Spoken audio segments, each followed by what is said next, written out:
This is CounterPoint, and I'm your host, Tanya Granic Allen. As Mother's Day approaches, we're setting aside the usual headlines and political debates to reflect on something much closer to the heart: motherhood. It's a role that rarely seeks recognition, yet quietly sustains the very foundation of our families, our communities, and our culture.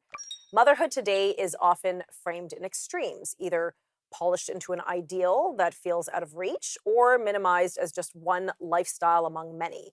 But in reality, it unfolds in the hidden rhythms of daily life, in patience that stretches, in sacrifices that go unseen, and in a steady, faithful presence that asks for everything and gives even more in return. There's also something deeper at work, something that separates or speaks rather to the dignity of the person and the call to love in a way that is self-giving, steadfast, and enduring. In a world that often measures value by visibility or success, motherhood reminds us of a different measure, one rooted in care, responsibility, and of course, a quiet kind of courage that shapes lives from the inside out. And yet, for all its demands, it is also a source of profound joy and meaning. Many mothers will say it changes not only how they live, but how they understand sacrifice, purpose, and even what it means to truly give of oneself. It refines priorities, strengthens resolve, and reveals a depth of love that is both challenging and deeply life giving. That's why today we wanted to have a conversation that goes just beyond the surface, not just about motherhood as an idea, but about motherhood as it is truly lived, with all its beauty, the tensions, and the quiet grace. Well, joining me is someone who brings both honesty and insight to that experience, Lisa Canning. She is a Canadian author, public speaker, entrepreneur, and a mother of 11 children, living out these realities in a very tangible way, often while balancing the demands of a full professional life. So, Lisa, thank you so much for being here. We had you on a couple years ago. People loved your show, and I'm so happy to have you back on again for today. Thank you for having me. It's a joy to be back. Well, you're probably one of the most amazing moms I know, I have to say. So, you've also authored a book. I don't know if I mentioned that in my opener, but you really speak on your Substack and in your communications about, how every mother has a unique calling. How can mothers begin to discern what that calling actually is when you're sort of in the midst of these busy, demanding schedules and the seasons of life? I think it's so important to recognize that we're all called to something very unique individually. There is what works for me and what I'm called to is going to be and should be very different from, my neighbor, from my best friend, because we all have a unique mission. And that very much gets played out in our every single day. The other thing that I think is really interesting that we should pause on is that our children all have unique missions. Mm. And our ability as mothers, like a huge part of our job as mothers, is to help them discover what that is and then develop the tools to live that out. And so we need to do that for ourselves. And there's many ways one can do it. You can get a coach. You can just literally live a very full life that is full of experimentation, full of exploration. But we also have to encourage that for our children. You know what? That's an excellent reminder and a great phrase. I remember when my kids are still young, but when I had more of them younger, I said, "What is my ethos as a mother?" Because of course I have to make everything such a production, it seems. And I said, "You know what? I'm their facilitator. I'm a facilitator for them in life, just facilitating them achieving whatever their calling is in life." So, yeah, that's a good reminder, and I have to be more of a facilitator these days. That's great. Um, but it seems like there's so many pressures, external pressures on mothers. And, there's a lot of judgment, and we're sort of defined by various successes and sometimes by these external standards.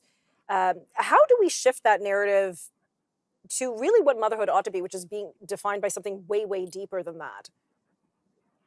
I think there's two things. The first is discernment. So going back to what we were just talking about, that there's something based on your unique strengths. And I like to go back to your childhood. What are the things that you got in trouble for a lot as a child? So for example, I was always getting into trouble for talking, and I now make my career public speaking essentially. And so that discernment of what am I supposed to do with this limited time that I've been given to live? So discernment. The second thing is healing. Sometimes, because of things that have happened in our childhood, because of past experiences, other voices, we stop ourselves from doing what we are perhaps meant to do, uniquely called to do. And so to explore what it looks like to heal and to reconnect with that true self, the one that, God given was supposed to do that unique thing only you can do. Sometimes healing is necessary. Welcome back to CounterPoint. We're continuing our discussion on Mother's Day and what it means to be a mother and what that vocation looks like, especially in this day and age. And joining me is Lisa Canning, who's author, public speaker, and entrepreneur, and also a mother of 11. Lisa, thank you again for being here. We talk about the tension between ambition and presence. And so we have sometimes working moms work out of the home, some work in the home, some choose full-time homemaking. Uh, it seems like there's a lot of internal struggle. Like, how do I be present if I'm physically out of the home for a certain amount of the days or a certain amount of hours, or if I'm traveling for work? And sometimes it's almost like this tension, like, can I only do one or the other? Can you speak a bit to that? I mean, you're a working mom of 11, so I think you probably have some good insights. On a practical level, there are certain things we can do. We have to be where we are. So, for example, I'm talking to you, I'm not looking at my phone. When I'm with my husband, when I'm with my children, while I can be very tempted, and of course, naturally, my mind might, go to work, to just do what you can to focus on the person in front of you. So, on a very practical note, put your phone away and try to let your thoughts be focused on where you are. But I think it's really important. What success is to me is a regulated central nervous system. So what do I mean by that? That's literally our ability to calm down after we are in a moment of stress. And these stressors, no matter how strategic one can be, things are going to happen in your life. You're going to get stuck in traffic. The child is going to spill Cheerios all over the floor, right? Things are going to happen. Your ability to take a few deep breaths, to not just scream at everybody, your ability to understand, am I making this something more, or am I making this something about me when it's really not at all? That's going to have a huge impact on everything, your marriage, your children, but also just your general health. Cortisol is something that I think more women and more mothers need to pay attention to. Hmm. And it really begins with your thoughts. Yeah, that's excellent. Excellent advice. I always fail many, many times, most of the time probably. But yes, something happens with some child or teen, and then you want to respond right away. But it's if you just like split second pause and review, as one would in a professional workplace, right? Then one is less likely to overreact or act erratically. So I think that's great advice. But we are overwhelmed. You're right. Sometimes just things are coming at us and we're constantly overwhelmed. And I think that's, again, very good. But sometimes, I don't know, almost there's like a logistical problem. Maybe we're doing too much, or what was the expression you said? We're not present, or we're not in where we need to be. Yeah, being literally where you are. And I think it's a skill, and it's a skill that can be learned. I think sometimes, again, going back to that discernment that I brought up earlier, we have to constantly look at, am I living in integrity, right? Am I living a dream that I have for myself, for my family, or am I living to someone else's expectations? Am I living someone else's version or their dream for my life? And to, again, do that exploration, you can do that through prayer, through meditation, through literally just getting quiet, putting down your phone, being out in nature, connecting with that inner self. That's where the real, I think, excitement and just like flourishing in life happens, when you know you're living in integrity, in alignment with that unique call that you've been designed for. Right. Yeah, and sometimes that means also letting go of things that are maybe distractions. And I think you spoke to that in one of your Substack pieces. That we don't have control over everything, nor should we aspire to. And that idea can be very difficult for parents to accept. What does letting go practically look like? I think we are in a crisis of control. And so there's two things I want to say. Number one is to just simply accept you are not in control. You can do all kinds of things and think you're in control, but you just are not. That is simply just reality. And then number two, to observe be investigative about yourself. So when do you typically react?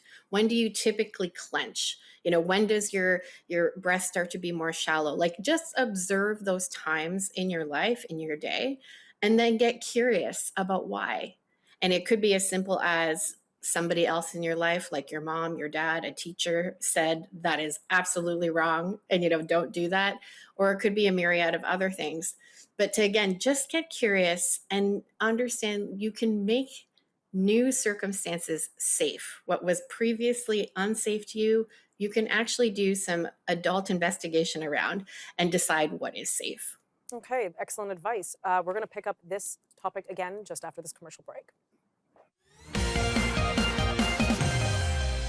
Welcome back to CounterPoint. We're discussing motherhood as we approach Mother's Day and what that concept means forever in general, but also specifically now contemporarily.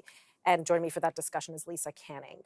Lisa, again, thanks for being here. And I know we've kind of danced around and teased around, where some of the pitfalls in modern society are for mothers, or that stress and that pressure and the expectations.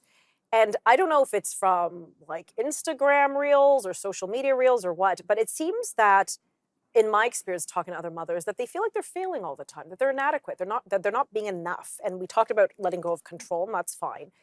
But I mean, why do you feel, and first of all, do you feel that inadequacy, that sentiment of inadequacy is actually a widespread phenomenon? And how should mothers maybe reframe their thinking on that experience?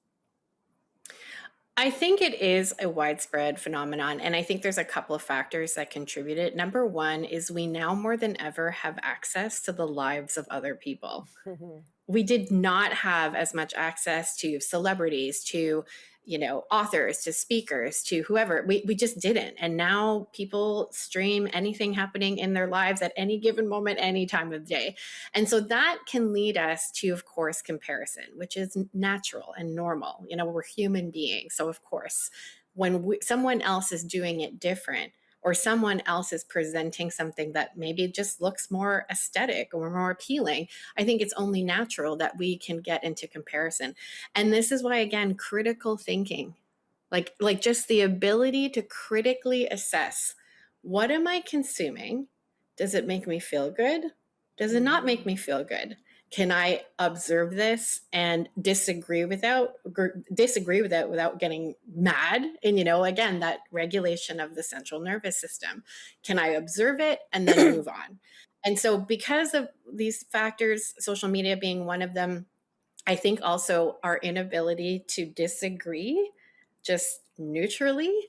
Like, what happened to that? Where somebody else is doing something different, good for you. Why do we always have to be right? So, just again, these to be observant and then accept that you can do it different and define success for yourself. Now, excuse me. Now, one thing I've always admired about you, and I don't know if I've expressed this to you in the past, is you have such a beautifully curated home environment. Like everything is very purposeful and driven, and that's of course, you had your own show on HGTV, and you're an interior designer, and then some. And again, you have 11 children. For most parents, I mean, I have 5, and I think my house is like like an entropical force, and everything is just going chaotic. How does your home environment kind of act as an outward reflection of interior sense of peace? And how does that care for that structure kind of frame our interior sanity, if you will? Well, for the record, my house is off. If you look to the right of the screen off camera, you would see my pile of laundry. So I strategically show what is clean and what is orderly. But in general, yes, there is. I like to look at it, if we are formators, you used the word facilitator earlier. If we are formators, we need to set the stage for formation to happen. And I would say, similar to a classroom environment, anywhere you're trying to teach something, it can be a little easier to do it when you're not sitting in laundry and, clutter, because then you're able to focus. And even just from a very functional point of view, you're able to put that cup of coffee down. You're able to sit and have that conversation where you can look somebody in the eyes. I think honestly, for me, design is about facilitating areas where community can happen, because that formation happens in community. Right, right. And I always thought that sort of if you have chaos on the outside, it's sometimes a reflection of what's going on the inside. There's no peace inward, there's no peace outward. Some people thrive though in chaotic environments. Is that just like a cortisol response, or is that sustainable? I think it's the argument or the discussion around nature and nurture, right? Some people are more organized by nature. I wouldn't say I'm one of them. I had to learn how to be more organized. And again, some people are not impacted by mess and by clutter. I am very impacted. And so to just sort of accept and recognize that we're all created different, I think the same is for our children. Our children are not all the same. Some can potentially thrive in a noisy and chaotic environment. I have about half kids who are very extroverted and can totally do that all day long. But I've got half my kids who are deeply introverted and they just want their book and they just want quiet and they do not thrive in loud chaos. Welcome back to Counterpoint. We're having a Mother's Day show as Mother's Day is fast approaching. And joining me is an exceptional mother of 11 children, Lisa Canning. Lisa, again, I appreciate you have lots of experience. You're an entrepreneur, you were an author, public speaker, you do a lot. And in a past life, and maybe still to this day, I don't know, but you have been an interior designer. You now have extrapolated that concept of design to designing your life. And you talk about this concept to design your life around what matters most. So, for a mother who constantly feels she's in reactionary mode, that there isn't like an intentionality, there's a reactionality more than that. Where could she start reclaiming that intentionality, or how? What are some practical steps you could suggest? I think our calendars reflect a lot about our priorities. I think you can learn a lot about a person based on literally what you see written in their daytimer. And so just to, jump off that concept, if you want to protect peace, then what does that look like literally in a calendar appointment? So Mm. it can literally look like I take 30 minutes in the morning for quiet prayer time. It can look like I don't go out of my home at least 2 evenings a week, because that's what I need to kind of, regroup and recenter and be quiet. It can look like my Saturdays, I only do one thing. I Oh, don't run around to 5 different activities. I do one thing on Saturdays. And everybody's going to be different, and again, that's where you have to do that investigation of what do you need to thrive. But I would say to begin is to literally schedule it and create these pockets in your day and your week where your peace is protected. yeah, that's a great practical point because we have to schedule it in. Like if something's important, we schedule it. We have scheduled dental appointments. We don't just go when we feel like it. And we know if it's not on the calendar, we'll never make it there or we'll forget about it and we'll definitely not make it on time. So we have to be really intentional with our time. And it's not a new concept. It's actually been around since the beginning of age. I guess it's just something that we've lost and we're running around. And so in your writing, you talk about hope and, especially as some mothers go through different difficult seasons. Some mothers may have had a challenging time achieving pregnancy. Some, may have experienced miscarriages. Some may have lost a child, as a toddler. We hear so many stories now that we're all connected on social media. Or sometimes women just feeling isolated and overwhelmed in their home environment. Or even like battling that schedule between working from home, out of home, and then being present for their kids. So, how can mothers hold on to that hope when life feels chaotic or uncertain? Hmm. I think it's so important to remember that you're never alone. You can feel alone, of course, but just no matter what you're currently going through, you really are not alone. There are people who care about you, want you to win. And so I would say a couple things. Number one, to be able to have the courage to articulate what's going on, number one. So to yourself, to your spouse, and then to be able to actually lean on community. I think community is one of the most undervalued things in society today. And I think it's because it requires you to give up a little bit of control. It requires you to let people into your mess, into your home that may not be curated, that may be really chaotic, and let people see it anyway.